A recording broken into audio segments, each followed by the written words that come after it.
আসসালামু আলাইকুম গাইস, সবাই কেমন আছো? আশা করছি সবাই ভালো আছো। আজকের আমার ভিডিওটা তোমরা দেখলেই বুঝতে পারবে নিশ্চয়ই যে এই ভিডিওটা আমি তো করার সময়ও অবাক হয়ে গেছিলাম। আর জাস্ট কি বলবো, আমি যে এরকম কিছু দেখবো সেটাও আশা করিনি। সকাল সকাল চলে গেলাম প্ল্যাটফর্মে ট্রেনের জন্য। তো ট্রেন পাওয়ার পরে বসেছিলাম ওখানে। ট্রেনে হঠাৎ দেখছি এইরকম একটা পরিস্থিতি সৃষ্টি হয়েছে।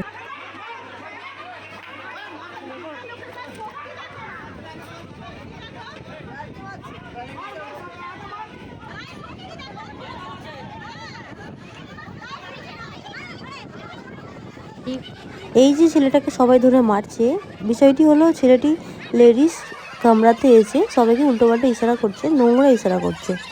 তো পাশের বগি থেকে লোক এসে একে খুবই ধরে পেটাচ্ছে। এবং এই যে একে মারছে, তোমরা অবশ্যই জানিও এই যে একে মারছে এটা ঠিক করছে না ভুল করছে, কমেন্টের মাধ্যমে অবশ্যই জানিও। টাটা।